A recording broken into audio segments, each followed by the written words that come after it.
We are going to start today functions. Functions जो है वो कैलकुलस का सबसे इंपॉर्टेंट टॉपिक है। आई होप सभी को पता होगा जेईई सिलेबस में अपन पूरी की पूरी मैथ्स को 5 पार्ट्स में डिवाइड करते हैं। First the most important part is calculus, then coordinate, then algebra, then trigonometry and then vectors and 3D। तो सबसे पहले कैलकुलस क्यों अपन ने रखा है, बिकॉज कैलकुलस जो है वो जेईई सिलेबस का 35% कवर करता है। सोचिए 35% सिर्फ कैलकुलस से आता है, और कैलकुलस का जो मोस्ट इंपॉर्टेंट टॉपिक है वो है फंक्शंस। तो फंक्शंस जो टॉपिक है दोस्त, उसको अपन बोल सकते हैं function is the soul of calculus. तो अपन यहां पर सोल की बात करने जा रहे हैं, कैलकुलस के सोल की बात करने जा रहे हैं। आप ये कह सकते हो जेईई मैथमेटिक्स के सोल की बात करने जा रहे हैं। पूरा का पूरा जो कैलकुलस है दोस्त, ये फिजिक्स में भी यूज होता है। फिजिक्स में डायनेमिक्स है, स्टैटिक्स है, इन सब में कैलकुलस यूज होता है। कैलकुलस बोले तो फंक्शंस का पोस्टमार्टम। कैलकुलस में जैसे जो टॉपिक्स हैं, अगर उनकी अपन बात करें तो फंक्शंस पहला टॉपिक है, उसके बाद लिमिट्स आएगा, उसके बाद कंटिन्यूटी आएगा, उसके बाद डिफरेंशियबिलिटी आएगा, उसके बाद डेरिवेटिव्स आएंगे, डिफरेंशिएशन बोलते हैं नेक्स्ट टॉपिक को, फिर एप्लीकेशन ऑफ डेरिवेटिव आएगा दोस्त। एप्लीकेशन ऑफ डेरिवेटिव में आप मैक्सिमा मिनिमा पढ़ेंगे, मोनोटोनिसिटी पढ़ेंगे, टेंजेंट एंड नॉर्मल पढ़ेंगे। उसके बाद आने वाला है दोस्त area bounded by the curve, उसके बाद आने वाला है डिफरेंशियल इक्वेशंस। तो अपन लिमिट्स किसका निकालने जा रहे हैं दोस्त? फंक्शंस का। कंटिन्यूटी किसका देखने जा रहे हैं? फंक्शंस का। डिफरेंशियबिलिटी किसका देखने जा रहे हैं? फंक्शंस का। तो सारा का सारा ये जो 1 to A to Z जो भी काम करने जा रहे हैं, सारा का सारा काम फंक्शंस पे होने वाला है। तो आई होप अगर इस लेक्चर को, इस वीडियो को आप बहुत अच्छे से देखते हैं तो फंक्शंस आपको अच्छे से समझ आएगा, और आई कैन गारंटी यू कि फंक्शंस में ना फिर आपको कभी डाउट आएगा, और कैलकुलस आपका स्ट्रांग होगा। कैलकुलस स्ट्रांग होगा तो आपका पूरा मैथ्स स्ट्रांग होगा, मैथ्स स्ट्रांग होगा तो जेईई को अपन फोड़ देंगे दोस्त, पक्का फोड़ देंगे। तो चलो जी अपन शुरू करने जा रहे हैं फंक्शंस। तो फंक्शंस में सबसे पहले अपन डिस्कस क्या करने वाले हैं? तो फंक्शंस में सबसे पहले अपन क्या स्टार्ट करेंगे दोस्त, ठीक है, how function is defined, and second thing we will discuss how function is declared. तो सबसे पहले फंक्शन का डेफिनेशन इंपॉर्टेंट है, सेकेंडली इंपॉर्टेंट है दोस्त, ठीक है, फंक्शन को डिक्लेयर कैसे करते हैं। फंक्शन के डिक्लेरेशन का एक सेट फॉर्म है, वो फंक्शन को वैसे ही डिक्लेयर किया जाता है। इन दोनों चीजों को समझने के लिए फंक्शन के डिफरेंट फॉर्म्स अपन डिस्कस करने जा रहे हैं दोस्त। तो सबसे पहले आएगा मैपिंग फॉर्म। मैपिंग फॉर्म से अपन अंडरस्टैंड करेंगे कि फंक्शन को कैसे डिफाइन किया जाता है। फिर नेक्स्ट आएगा सेट फॉर्म। सेट फॉर्म से फंक्शन का डिक्लेरेशन सीखेंगे। नेक्स्ट आएगा दोस्त, ठीक है, मशीन फॉर्म। मशीन फॉर्म से हम डोमेन, कोडोमेन और रेंज को विजुलाइज करेंगे कि डोमेन क्या है, रेंज क्या है, कोडोमेन क्या है और इनमें क्या डिफरेंस है। नेक्स्ट अपन ग्राफिकल रिप्रेजेंटेशन की बात करेंगे कि फंक्शन का अगर कोई भी ग्राफ अपन ड्रॉ करें, या कोई भी कर्व का ग्राफ अपने को पता है, या रिलेशन है, कोई कार्टेशियन प्रोडक्ट है अपने को गिवन है, तो वो फंक्शन डिफाइंड करेगा या कि नहीं करेगा, ये अपन सीखेंगे ग्राफिकल रिप्रेजेंटेशन से। Dear friend, keep watching this video carefully, बहुत मजा आने वाला है और बहुत अच्छा अंडरस्टैंड करेंगे आप। और आई अश्योर यू कि ये 20-25 मिनट का जो वीडियो है आप देखेंगे तो आपका टाइम पूरा का पूरा वसूल होने वाला है। Okay, yes dear students, function की डेफिनेशन और डिक्लेरेशन के साथ साथ अपन 3 और इंपॉर्टेंट सेट्स डिस्कस करने जा रहे हैं। तो note down 3 important sets. First is domain set, second is codomain set and third is range set. तो अब इसके बाद अपन डिफाइन करने जा रहे हैं फंक्शन को। तो फंक्शन को डिफाइन करने के लिए जो बेसिक रिक्वायरमेंट है वो है अपने 2 सेट्स। एक सेट है A और दूसरा सेट है B। इसी A को बाद में डोमेन और B को कोडोमेन कहा जाएगा। तो फंक्शन की डेफिनेशन ध्यान से सुनिएगा। Let A and B are 2 non-empty sets, then function is a rule from A to B such that each and every element of set A is connected with unique element of set B. Then A set is called domain set and B set is called codomain set. तो ये रही आपकी definition, function को कैसे define किया जाता है। तो फंक्शन जो है वो 2 सेट्स अपने को दिए होंगे। तो इस डेफिनेशन को अपन अंडरस्टैंड करने के लिए एक बहुत ही ब्यूटीफुल एग्जाम्पल लेते हैं। यस, अपन इसको अंडरस्टैंड करने के लिए 2 सेट्स लेते हैं।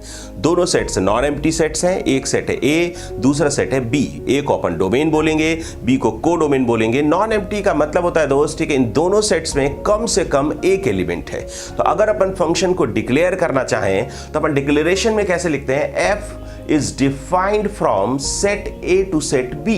तो this A set is domain set and this B set is codomain set. अब अपन यहां पे इसको अंडरस्टैंड करने के लिए ये जो डिक्लेरेशन है दोस्त, ठीक है, इसको अपन यहां पर रख देते हैं। तो फंक्शन जो है अपना डिक्लेयर हो चुका है दोस्त, डिक्लेरेशन हो चुका है, फंक्शन जो है डिक्लेयर्ड हुआ है from A to B। A को अपन ने बोला है डोमेन और B को बोला है कोडोमेन। अब इसको अंडरस्टैंड करने के लिए यहां पर दो सेट्स ले लेते हैं। एक सेट ले लेते हैं A सेट और दूसरा सेट ले लेते हैं B सेट। अब A से B में ये फंक्शन अपन ने डिफाइन कर दिया f। A में x1, x2, x3, x4, x5 5 elements हैं और इसको अपन बोल रहे हैं डोमेन। और ये जो B सेट है इसमें एलिमेंट्स हैं y1, y2, y3, y4, y5, y6, y7 7 elements हैं। तो अपन इसको बोल देते हैं दोस्त, ठीक है, कोडोमेन। अब इस डायग्राम में अपने पास दो सेट्स हैं, एक को डोमेन बोला है, एक को कोडोमेन बोला है और फंक्शन को डिफाइन किया है A से B में।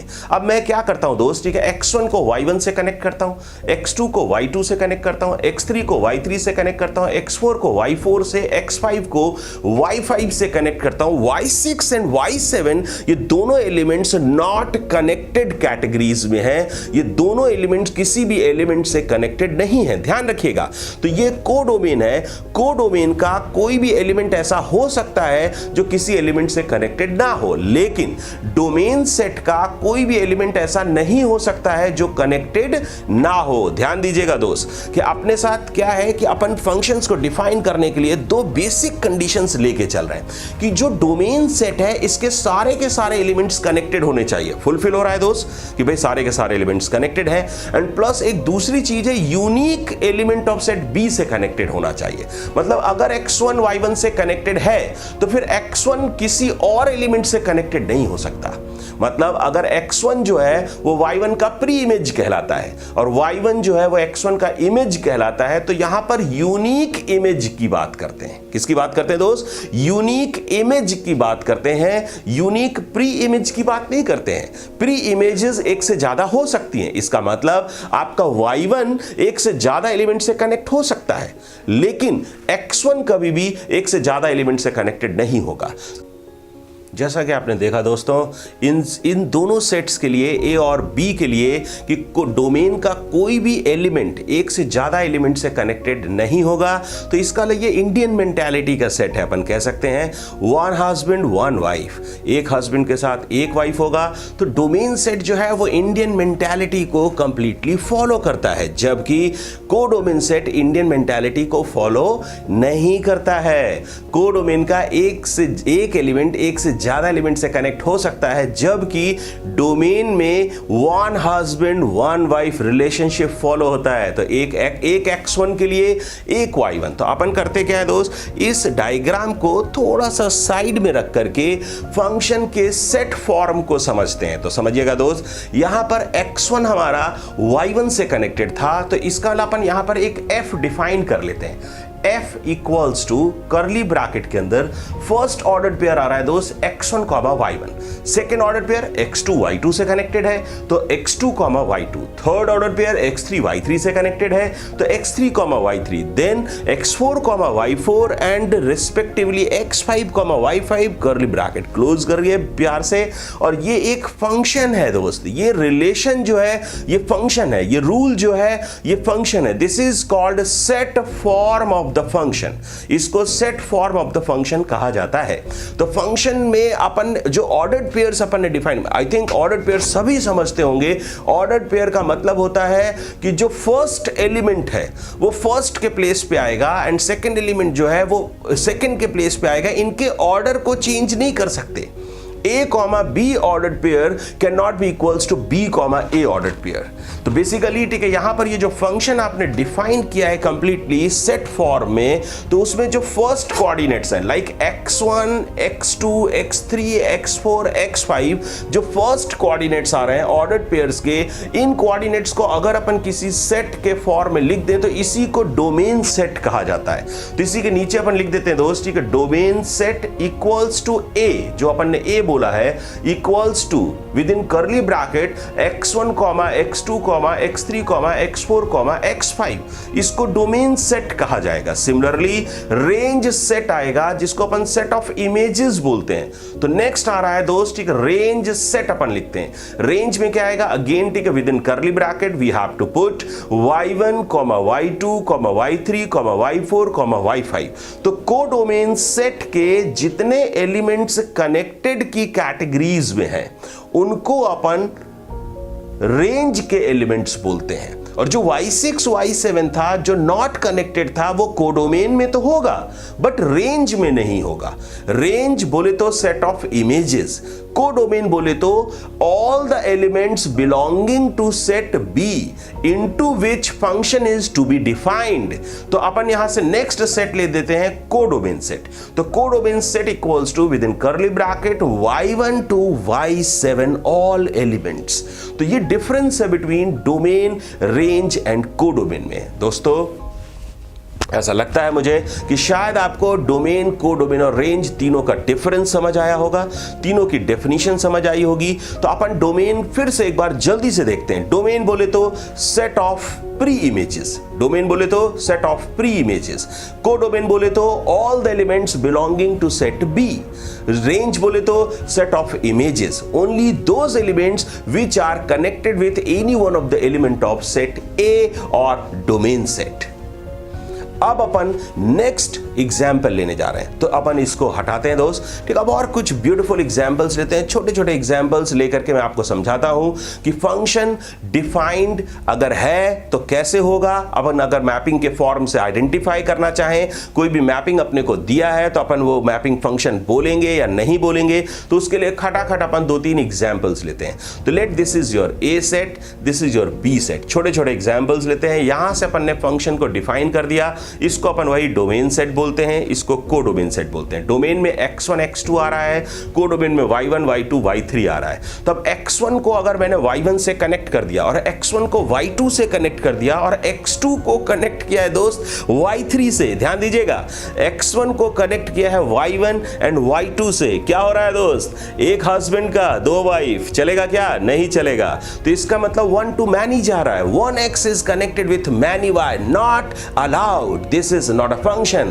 इसको उठा करके अपन पुट कर देते हैं। तो दिमाग में बिठा लीजिए दोस्त मोटा मोटा आइडिया कि फंक्शंस के केस में 1 to many is not allowed। 1 to many बोले तो 1x many y, 1x cannot be connected with many y, और 1 element of domain set cannot be connected with many elements of codomain set। अब next example लेते हैं फिर से दोस्त। ये अपना सेट A है, ये सेट B है। फंक्शन अपन ने डिफाइन कर लिया है from A to B। A अपना डोमेन है, B अपना कोडोमेन है। फिर से y1, y2, y3 3 एलिमेंट्स हैं, x1, x2 यहां पर 2 एलिमेंट्स हैं। x1 को y1 से कनेक्ट किया, x2 को y2 से कनेक्ट किया, y3 नॉट कनेक्टेड कैटेगरी में, कोडोमेन में चलता है दोस्त, कोडोमेन में नॉट कनेक्टेड कैटेगरी चलती है, लेकिन डोमेन सेट में ऐसा नहीं होता है। तो डोमेन सेट में हमने चेक किया कि पहले दोनों एलिमेंट्स कनेक्टेड हैं, फिर यूनिक एलिमेंट से कनेक्टेड है। x1 हमारा y1 से कनेक्टेड है, x2 हमारा y2 से कनेक्टेड है, y3 नॉट कनेक्टेड है। 1 to 1 फंक्शन आ रहा है, इसको क्या बोलेंगे दोस्त, 1 to 1, 1x 1y, unique pre image, unique image, ऐसे बोलते हैं 1 to 1। इसको भी अपन साइड में रख देते हैं। ये फंक्शन है। तो पहला एग्जांपल फंक्शन नहीं था, 1 to many जा रहा था। दूसरा एग्जांपल 1 to 1 जा रहा है, फंक्शन है। एक और एग्जांपल लेते हैं, मान लेते हैं दोस्त ये सेट A है, ये सेट B है। अगेन x1, x2 इसमें 2 एलिमेंट्स हैं, y1, y2, y3 इसमें 3 एलिमेंट्स हैं। फिर से ये आपका सेट A डोमेन कहलाएगा, B सेट कोडोमेन कहलाएगा। और ये फंक्शन अपन ने डिफाइन कर दिया है दोस्त, ठीक है, set A to set B में। अब अपन क्या करते हैं, x1 और x2 दोनों को उठा करके y1 से कनेक्ट कर देते हैं। x1 किससे कनेक्टेड है दोस्त, y1 से। तो x1 का इमेज क्या हुआ, y1, y1 का प्री इमेज क्या हुआ, x1। x2 किससे कनेक्टेड है दोस्त, y1 से। 2 elements y2, y3 both are not connected. x1, x2 दोनों एलिमेंट्स किससे कनेक्टेड है दोस्त, y1 से। y1 के प्री इमेजेस कितने हैं, 2। कौन से हैं, x1, x2। x2 का इमेज क्या है, y1। x1 का इमेज क्या है, y1। आई थिंक सभी को समझ आ रहा है y2 y3 कोडोमेन में तो है लेकिन रेंज में नहीं है। डोमेन में दो एलिमेंट्स हैं x1 x2, रेंज में सिर्फ एक एलिमेंट है y1, कोडोमेन में तीन एलिमेंट्स हैं y1 y2 y3। अब ये जो फंक्शन बन रहा है इसको बोलेंगे many to one. Many x are connected with one y और more than one element of set A is connected with any one of the element of set B.